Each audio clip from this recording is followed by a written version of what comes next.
سے تو کھانے کے لیے آپ نے گھر میں کہلوایا جی.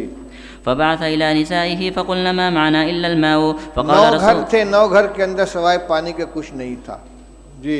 فقال رسول الله صلى الله عليه وسلم من يضم أو يضيف هذا. ایک بات درمیان میں عرض کر دوں،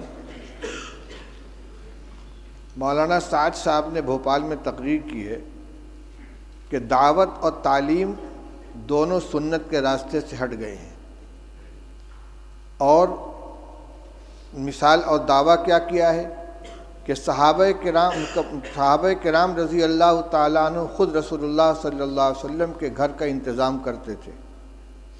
یعنی طالب علم کی یہ ذمہ داری ہے کہ وہ استاد کی کفالت کرے.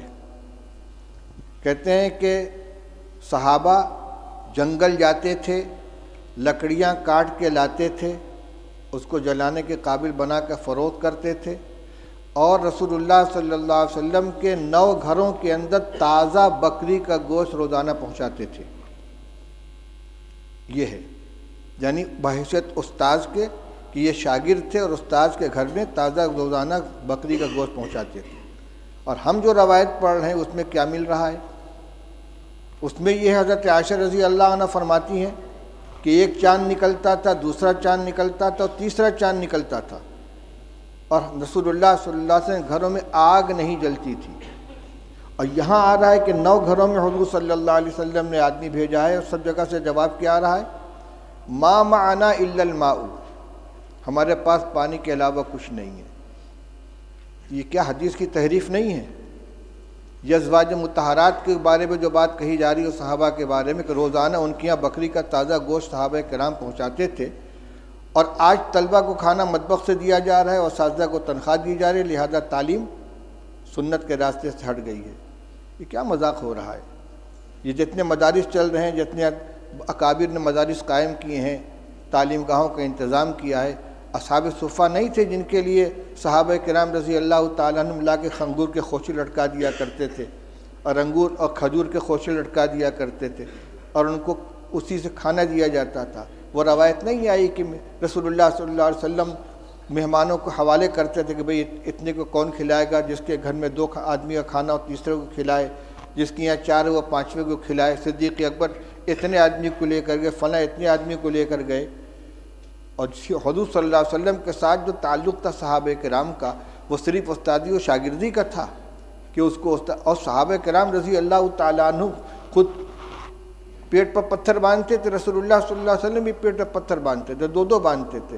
لہذا یہ کبھی اتفاق سے کوئی جزیہ پیش آ جائے اس کو دائمی معمول بنا کر پیش کرنا، یہ تحریف ہے کہ سنت کے راستے سے مدارس ہٹ گئے ہیں. نہ دعوت سنت کے راستے پر بچی، نہ تعلیم سنت کے راستے پر بچی ہے. کس قدر خطرناک چیز کا مطلب یہ کہ عوام کو یہ سمجھا دو کہ مدرسے جو ہے سنت کے خلاف چلے جا رہے ہیں، لہذا عوام کا رشتہ مدارس سے بھی کٹ جائے اور علماء سے بھی کٹ جائے. یہ انتہائی خطرناک رجحان ہے، جو اس کا مطلب یہ کہ سب کو باطل تنظیموں کے حوالے کر دیا جائے. ان کو نہ مدرسوں سے تعلق رہے گا عوام کا، نہ علماء سے تعلق رہے گا، پھر بھیڑیا آئے گا اچک کے لے جائے گا ان کو. اس پہ مجھے یہ یاد آیا کہ صحابہ حضور صلی اللہ علیہ وسلم نے ایک مہمان کے لیے گھروں کے اندر کہلوایا ہے، تو سب جگہ سے یہی شکایت آ رہی ہے.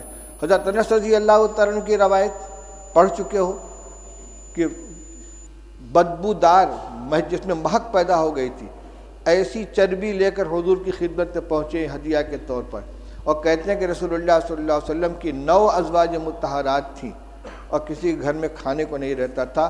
آپ نے وفات کے وقت 30 سا جو یہودی سے ادھار لیا ہے، اپنی ذرا اس کے پاس آپ نے رکھی ہے. کس زمانے میں یہ گوشت دیا جاتا تھا بھائی کہ وفات کے وقت حضرت عائشہ حضرت رسول کریم صلی اللہ علیہ وسلم مقروض تھے یہودی کے، اور غلہ تھا. حضرت عائشہ رضی اللہ عنہ کی روایت پڑھ چکے ہو کہ آدھا وسق جو تھا میرے پاس، رف پہ رکھا ہوا تھا، اس میں سے میں کھایا کرتی تھی. ایک دفعہ تول دیا تو سب ختم ہو گیا. یہ جو کو کھایا جا رہا ہے پکا پکا کے، اور یہ تازہ گوشت روزانہ پہنچا رہے ہیں. افسوس ہوتا ہے اس طرح کی حرکتوں کے اوپر. چلو پڑھو روایت.